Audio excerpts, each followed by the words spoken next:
Now that you have understood how 2D transform works, let's take a quick look how 3D transform does it like. Now 3D transform isn't that difficult except that now you have been given the advantage of having one more axis. That is the Z axis, meaning the vertical shift towards the viewer and away from the viewer. So let's take a look. And I've used the very same page with minor modifications as the 2D transform. And if you have not viewed that video yet, I would recommend you go back and view the 2D transformation video before you view this one. So in 3D transform, let's take a look at the first one, which is the rotation. Now in 3D rotation, it's simple. We have used a regular rotation, which is basically the regular rotation that we see. Now there is a property known as rotation Z, that is a z-axis or z-axis, and that appears to be exactly the same. So in the perspective of the user, it is going to rotate, and it is going to rotate in a clockwise manner. But same, if I happen to apply this using rotate y, so it is going to rotate on a y-axis as if it was spinning around like a rotating door or a rotating chair. Similarly, if I go for a rotate x option, it flips like a card, as if flip like a coin. That's how it works. So it looks like as if it is flipping over and over. This trick is quite often used on many websites to show you flipping cards as an option where you flip the card and it shows you some other detail on the other side. So that is a trick for people who are well versed with it. Let's proceed.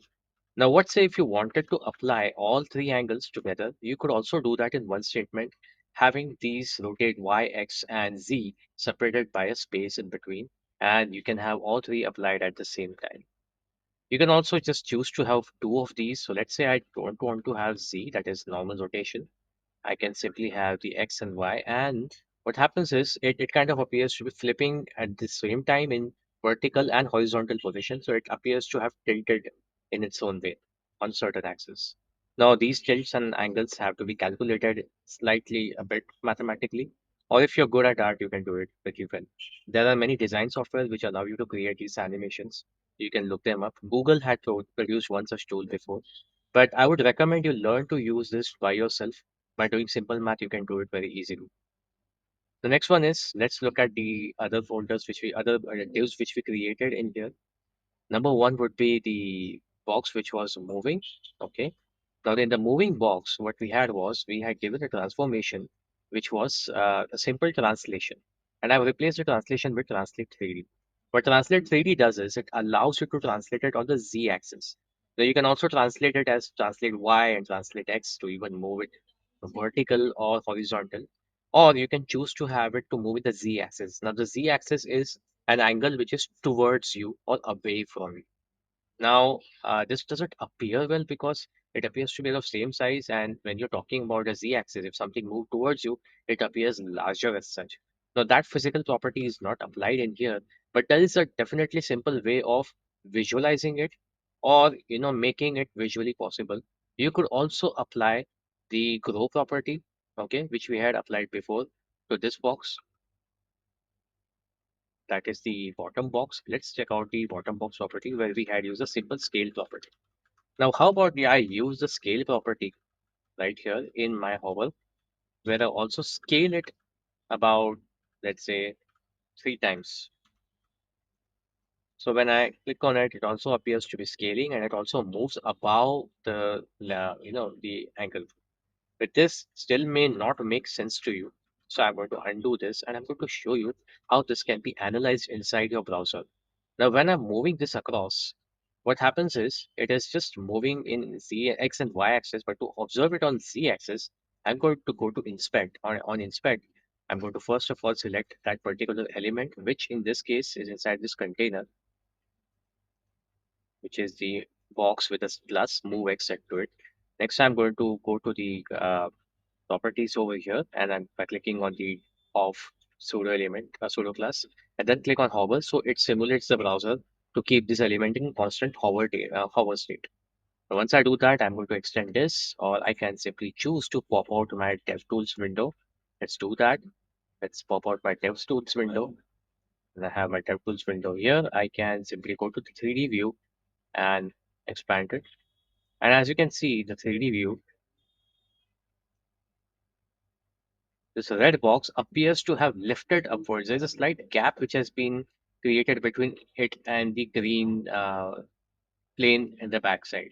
You can see it's levitating sort of, which is basically the gap has been increased by 50 pixels as we have defined it. We can have it even more. Now, the purpose of this is very simple. When you don't want to get into creating layers by using Z index and you just want to play with a few pixels at the same plane, you can do that between elements. Where this comes handy is, for example, I'm going to move this in only two axes instead of three. Okay, so I'm going to restore it back to having the transformation right here in the X and Z axis where it moves downwards. See, and I'm going to also make it hover a little. So I'm going to keep it constantly hovered. Oh, I think I haven't selected the right one. Yeah.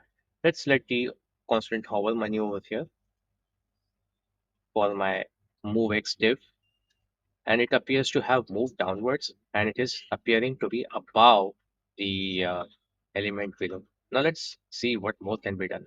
Now it has moved above the element below, which is the bot element, that is the div. And what if I give it some sort of a scaling of or some sort of a transformation of its own? So let's say I give it a moment transform of its own by default, where I'm not moving it in any other axis, but I am moving it only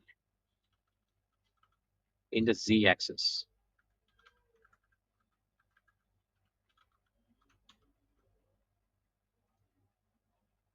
So no matter I hover it n number of times, it appears as if it is above the red box over here. So you can play what element can appear the other element in case of different animations or movement controls or any effects by setting the Z property in case of transforms. So especially when you're translating them, that is the movement to move them around. So that's about 3D transforms. You can figure out more about 3D transforms on your own. Check it out. You can also check out how this is performed on different elements by applying these settings one by one. Remember, this takes a lot of practice to get used to and get hold of. Thank you.